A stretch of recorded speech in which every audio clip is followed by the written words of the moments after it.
Pernahkah kamu menemui orang yang berpendidikan tinggi, tapi bingung dalam menghadapi masalah hidup? Dan juga sebaliknya, kamu ketemu orang yang biasa saja, tapi bijaksananya luar biasa. Lalu muncul pertanyaan besar. Sebenarnya dalam hidup, mana yang lebih penting? Pengalaman atau pendidikan? Dalam kehidupan manusia, ada dua guru besar yang sering dibandingkan, yaitu pendidikan formal dan pengalaman hidup. Pendidikan memberikan kita pengetahuan, pengalaman memberikan kita pemahaman. Sekolah mengajarkan teori, kehidupan mengajarkan realita. Dan menariknya, keduanya sering dianggap bertentangan. Padahal sebenarnya mereka saling melengkapi. Oke, mari kita mulai dari pendidikan.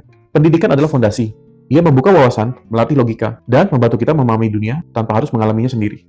Coba bayangkan bila semua orang harus belajar fisika hanya lewat eksperimen pribadi. Mungkin banyak yang tidak selamat. Dan disinilah pendidikan menyelamatkan waktu, tenaga, dan bahkan nyawa manusia. Kita tidak perlu bersusah-susah untuk melakukan eksperimen itu. Kita hanya cukup mempelajarinya dan memahaminya. Pendidikan mempercepat proses belajar. Ia adalah pengalaman yang diwariskan oleh generasi sebelumnya. Namun, pendidikan punya keterbatasan. Sekolah tidak selalu mengajarkan cara menghadapi kegagalan. Tidak ada mata pelajaran tentang patah hati, tidak ada ujian praktik menghadapi pengkhianatan teman, tidak ada kurikulum tentang kehilangan pekerjaan atau bangkit dari keterpurukan. Disinilah pengalaman hidup mengambil peran. Pengalaman hidup adalah guru yang mahal, tapi pelajarannya paling melekat. Orang bisa lupa teori yang dia pelajari selama bertahun-tahun, tapi hampir tidak pernah lupa rasa sakit karena kesalahan yang pernah dia lakukan. Karena pengalaman bukan hanya masuk ke dalam pikiran, tapi juga masuk ke dalam emosi. Dan manusia belajar paling kuat melalui emosi. Itulah sebabnya banyak orang yang secara pendidikan adalah biasa saja, tapi secara kebijaksanaan sangat dalam. Karena hidup telah mengajari mereka langsung. Namun pengalaman juga punya kelemahan. Belajar hanya dari pengalaman pribadi itu lambat. Dan kadang terlalu beresiko. Kalau misalnya seseorang belajar bahayanya narkoba dengan mencobanya sendiri, itu bukan pembelajaran yang bijak. Disinilah pendidikan kembali penting.